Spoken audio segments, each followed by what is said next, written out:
अ, तो हम लोगों ने बीटा ब्लॉकर्स बेसिकली ख़त्म कर दिया था। Now we are on the alpha blockers. तो बेसिकली इसमें अपने को पढ़ना है अल्फा ब्लॉकर्स के अपने को पढ़ना है प्राजोजिन के बारे में। सो बेसिकली प्राजोजिन जो है वो सिलेक्टिव अल्फा वन एंटागोनिस्ट है।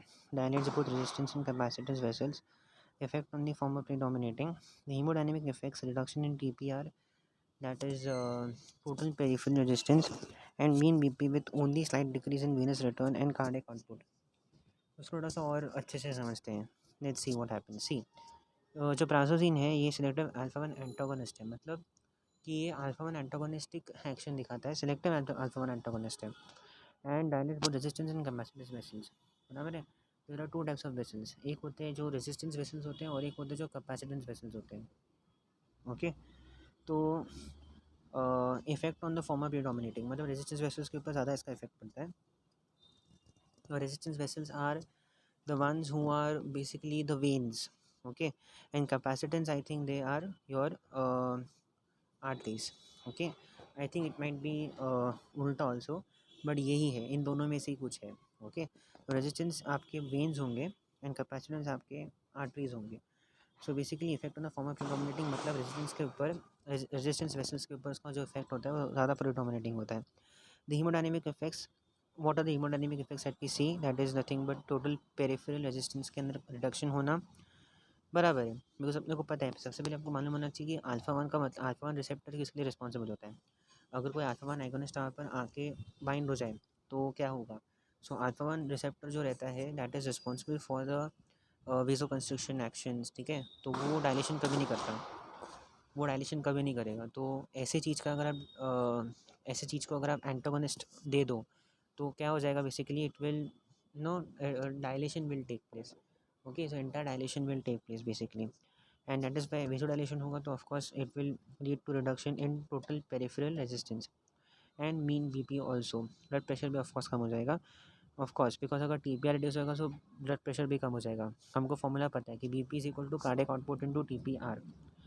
Now postural hypertension and fainting में occur in the beginning called first dose effect and with dose increments. तो ये आप देख सकते हो कि ये पहला ऐसा ड्रग है बेसिकली, ये पहला ऐसा ड्रग है एंटी हाइपरटेंशन के अंदर जो फर्स्ट डोज, मतलब जिसके अंदर अपने को पोस्टल हाइपरटेंशन की प्रॉब्लम दिख रही है।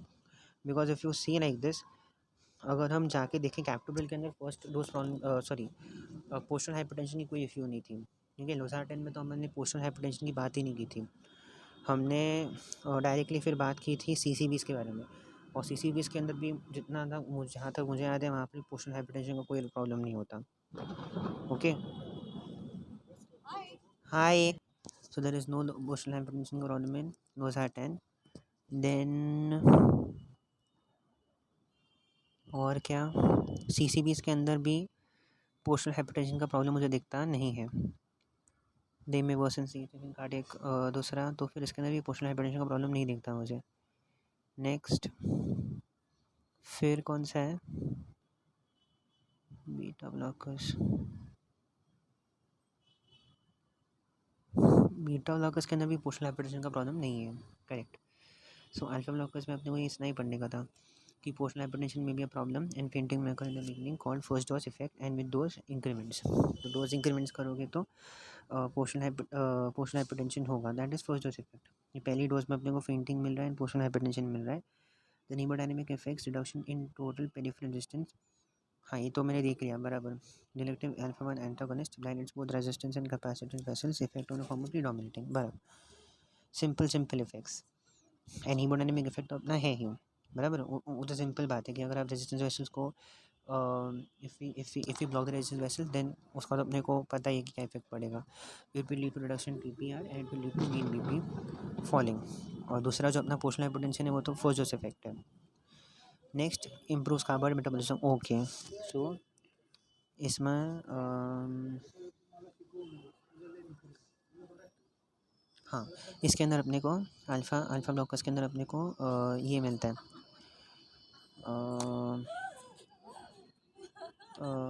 लिपिड प्रोफाइल इफेक्ट होता है, करेक्ट।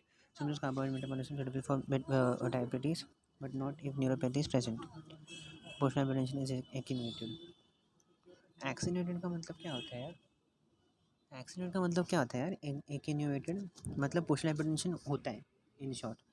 हाँ, so improve carbohydrate metabolism suitable for diabetics, मतलब सीधी सी बात है कि लिपिड प्रोफाइल के ऊपर इफेक्ट पड़ रहा है, फेवरेबल इफेक्ट है, गंदा इफेक्ट नहीं है। और बीटा बीटा ब्लॉकर्स के ऊपर तो अच्छा खासा इफेक्ट था,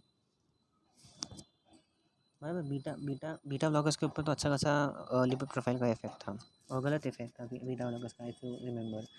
और वो यहाँ पर वो भी लिखा है ना कि इम्प्रूव कार्बोहाइड्रेट मेटाबॉलिज्म, तो एक और अपने को प्लस पॉइंट है यहाँ पर, कार्बोहाइड्रेट मेटाबॉलिज्म अच्छे से कर देता है। ओके, सो क्या इफेक्ट लिपिड प्रोफाइल पे देख, lowers LDL cholesterol and triglycerides and increase HDL.